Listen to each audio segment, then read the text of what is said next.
Така, град Скопје објави јавен конкурс за избирање на најеколошка компанија, но секако и најдобар цртеж на тема екологија од основците, но и од средните школи, а и секако најдобро уреден двор. На оваа тема, кои се условите и кои се може да учествува на овој конкурс, разговараме со мојата денешна соговорничка Цветанка Икономова Мартиновска. Добро утро за вас. Ви благодарам за прифатената покана за учеството на информативниот блок на телевизија Нова. Па ете, моето прво прашање, најпрво да ги информираме граѓаните што представува овој конкурс и кои се условите, кои се може да учествува. Благодарам за прашањето. Би сакала да кажам дека еколошкиот конкурс на град Скопје е веќе традиционална активност на градот Скопје, која се реализира во изминативе 25 години. Во почетокот тој беше замислен само како избор на најубаво уреден двор, но со текот на времето прерасна во еден поширок конкурс кој опфати повеќе категории. Инаку целта на овој конкурс е секако промовирањето и на грижата за животната средина и подигнување на јавната свест на граѓаните и собствениците на компаниите да повеќе вложуваат во сферата на заштитата на животната средина. Инаку конкурсот опфаќа сега во овие услови опфаќа 5 категории. Првата категорија се однесува на избор на најеколошка компанија и подразбира компании или предвидува учество на компании кои успешно го спроведуваат стандардот 14001. Втората категорија на учесници или представници во изборот на овој конкурс се всушност правни или физички лица кои дале значителен придонес во областа на животната средина.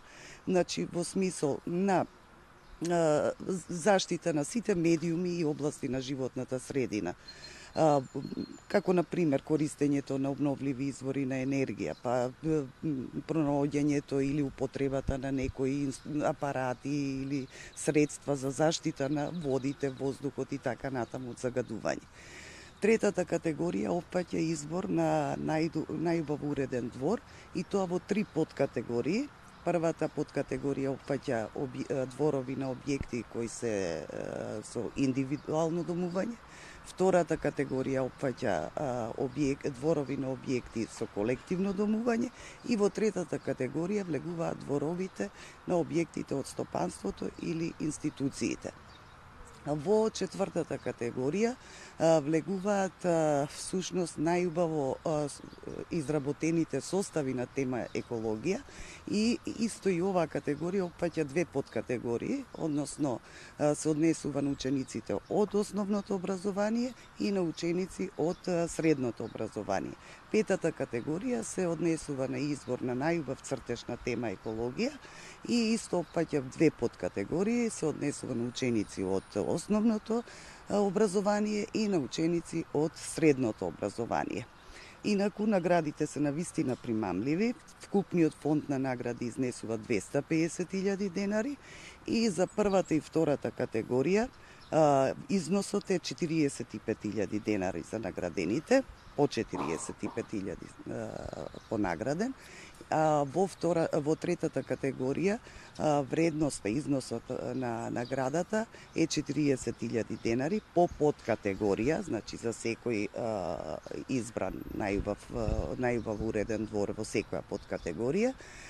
Третата и четвртата категорија, во третата и четвртата категорија вредноста на наградата изнесува 10.000 денари по секоја подкатегорија.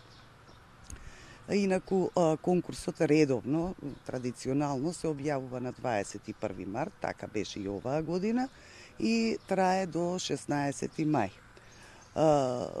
Веќе има пристигнато, има голем интерес, има пристигнато пријави, се пријавува како што е и кажано во самиот конкурс кој беше објавен, а исто така и објавен и на нашата веб страна на градот Скопје.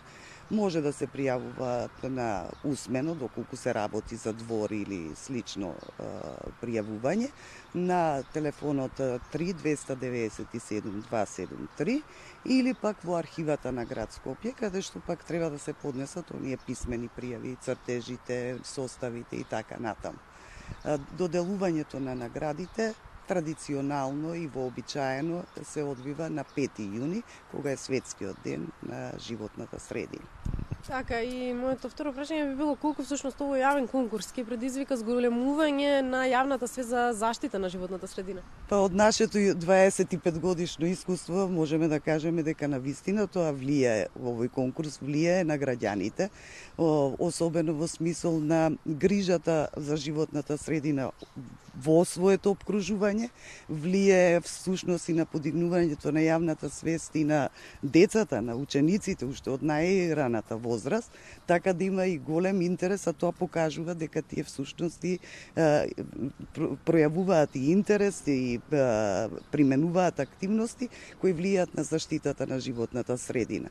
А се повеќе и компании се пријавуваат на конкурсот и тоа зборува дека и работат на подобрувањето на условите на животната средина, на заштитата пред се на медиумите и областите на животната средина, но и всушност ја промовираат нивна грижа и во јавноста. И секако тоа особено влие и на нивниот ефект на работење, на ефектите во нивното работење. Така, ви благодарам.